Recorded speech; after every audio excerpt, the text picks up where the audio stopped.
Идея напечатать на 3D принтере формы для печенек далеко не новая, сайты с 3D моделями забиты штампами и трафаретами. Правда, авторы довольно редко показывают свои творения в деле, и еще реже результат оправдывает ожидания. А вот те колдуны, у которых печеньки получаются более-менее приличные, почему-то не спешат рассказывать, как и что нужно делать. В общем, интернету явно не помешает хоть какая-нибудь инструкция по этому поводу, пусть и без претензий на правильность или однозначность.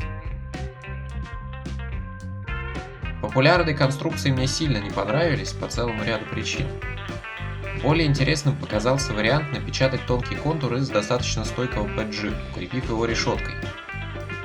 Это даст качественные повторяющиеся оттиски, в том числе и на твердом тесте, при рациональном расходе пластика и даже некоторые заявки на гигиеничность. Касательно печати советы стандартные. Сушим пластик, настраиваем откаты, исключаем пробелы между стенками. В принципе, поговаривают, что человек съедает вместе с пищей по 5 граммов пластика в неделю, так что этот пункт не то чтобы обязателен.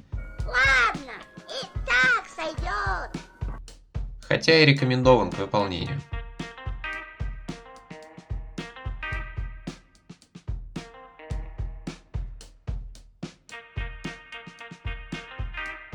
Формы есть, идем дальше.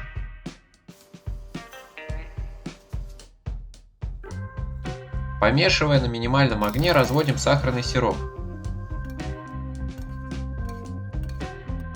Добавляем маргарин, доводим до однородного состояния. Слегка остужаем расплав, добавляем муку и вымешиваем. Кстати, можно заместить пару ложек муки куркумой или имбирным порошком. Ком должен едва заметно липнуть к рукам, не разваливаться и не рассыпаться при смятии. Раскатываем блин, желательно равномерной толщины. Продавливаем формочки в тесто и резко снимаем. Ну или как приноровитесь.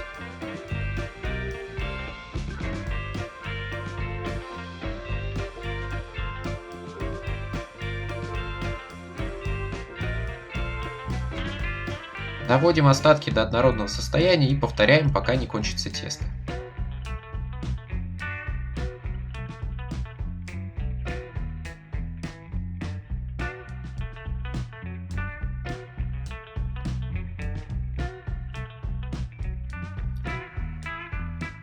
Если все получилось правильно, отпечатки будет легко снять и переместить на противень.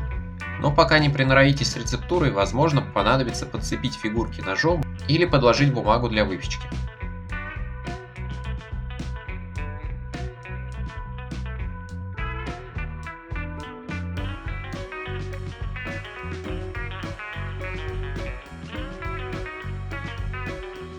Насчет тепловых режимов. При высокой температуре печеньки красиво и равномерно подрумянятся. Так что главное не спалить бендеру антенну.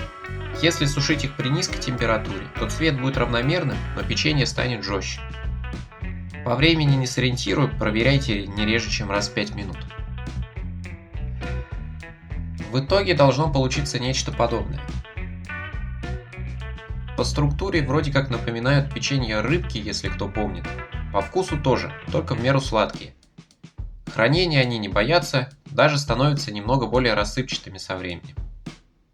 В общем, желаю вам кушать много и вкусно, по возможности не нажраться пластика. А так, спасибо за внимание. Задавайте вопросы, предлагайте предложения, подписывайтесь, ставьте лайки, строчите жалобы на соседей в комментарии.